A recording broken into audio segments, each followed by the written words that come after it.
Hey guys, welcome back to Aviation Explainer today. In today's episode, we will be discussing the Tenerife disaster that happened in March of 1977, which was the deadliest aviation accident in history. It involved two 747 jumbo jets colliding on the runway at Los Rodeos Airport in now Tenerife North Airport on the Canary Islands.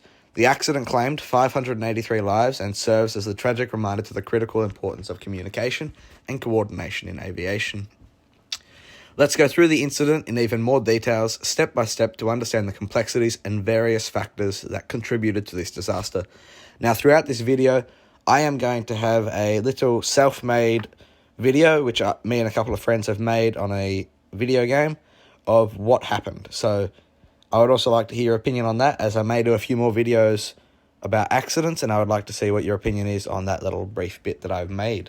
Thank you.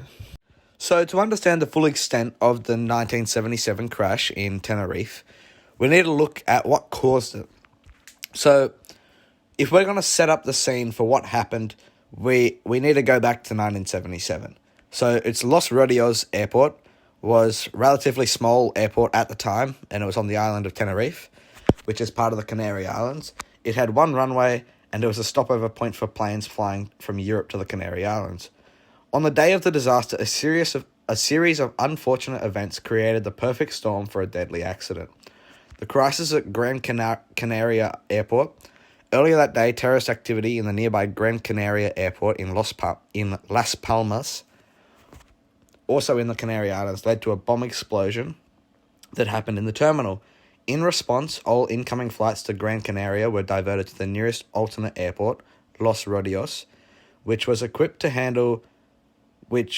equipped to handle such large number of aircraft, and as a result, 14 planes, some of which were large jets like the Boeing 747, were sent to Los Rodeos, causing significant congestion.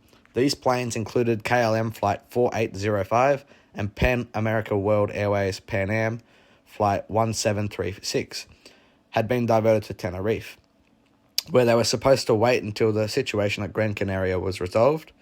There was no immediate urgency to take off from Tenerife, and the planes were simply waiting for clearance to proceed. The planes involved were KLM Flight 4805. This was a Boeing 747-200, operated by KLM, the Dutch airline. It was carrying 248 passengers, including passengers and crew. The aircraft had just arrived at Los Rodeos when it was preparing to take off to Gran Canaria. And Pan Am Flight 1736. This is also a Boeing 747-100, operated by Pan American World Airways, or Pan Am.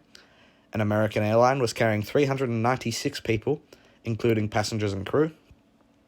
After being diverted to Tenerife, the Pan Am plane was preparing to take off once the KLM aircraft had cleared the runway. The runway situation: a single runway and multiple aircraft.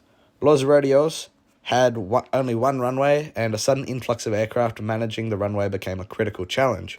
Aircraft that were waiting to take off had to taxi to the runway to get into position for departure, and aircraft that had already landed needed to wait for clearance. Around 1:15 p.m., the KLM aircraft had received clearance to take off from air traffic control.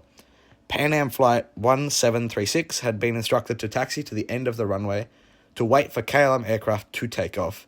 However, because low visibility caused by thick fog and miscommunication, the situation quickly became dangerously confused. The critical moment: miscommunication and errors. 1. Cleared for takeoff, KLM confusion. At 1:20, KLM's captain, Jacob Veldenhorzen van Zanten, who is an experienced pilot with over 11,000 flight hours, was ready to take off. His first officer, who was piloting the aircraft under his command, had no reason to question the captain's decision. The crew understood that they had been cleared for takeoff by air traffic controllers.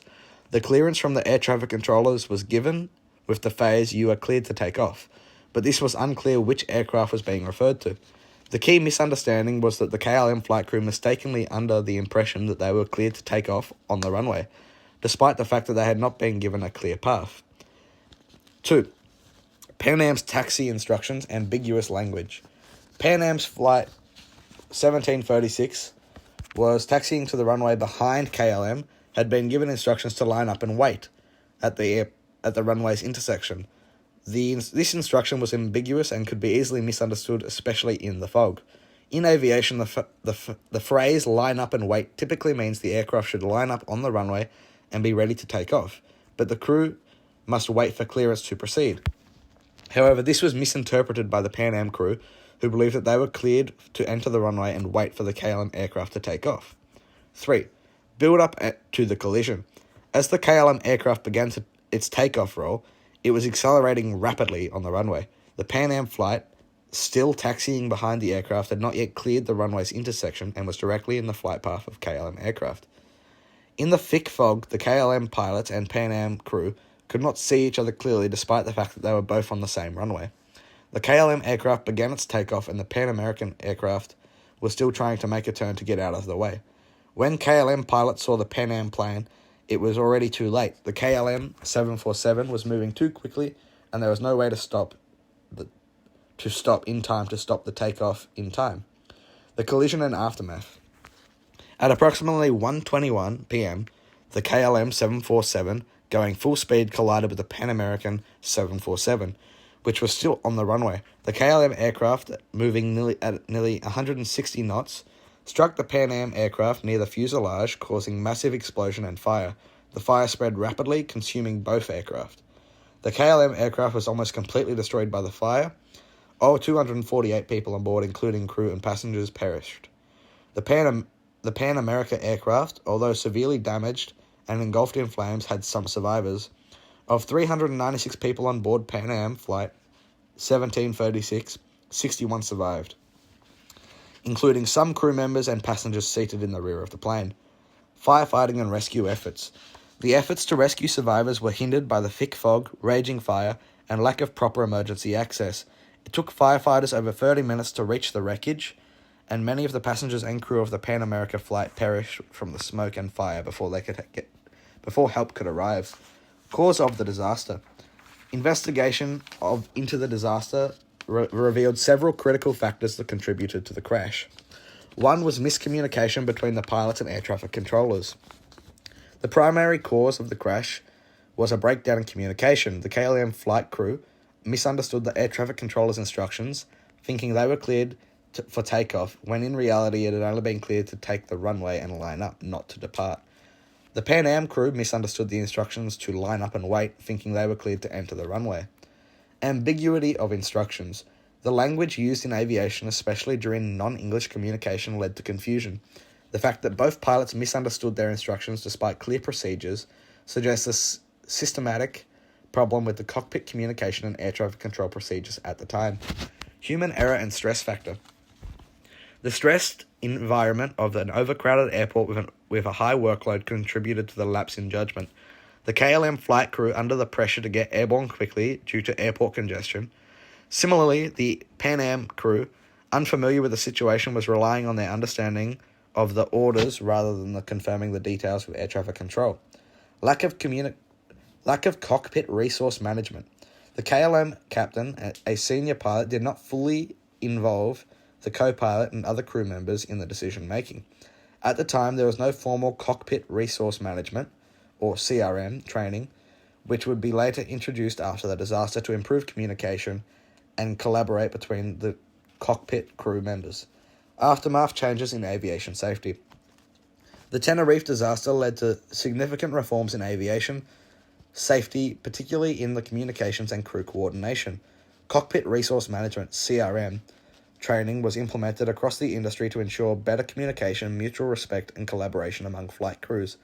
Pilots were trained to be more assertive and speak up if they believed that something was wrong, regardless of their rank. Standardization and phraseology. Aviation authorities introduced more standardized, unambiguous communication protocols between air traffic controllers and flight crews to avoid misunderstanding. Increased focus on runway safety. Airports began to adopt stricter procedures for managing multiple aircraft on the same runway, including better systems for confirming clearances. Conclusion. The Tenerife disaster was a deeply tragic event that underscored the critical importance of clear communication and decision-making in aviation.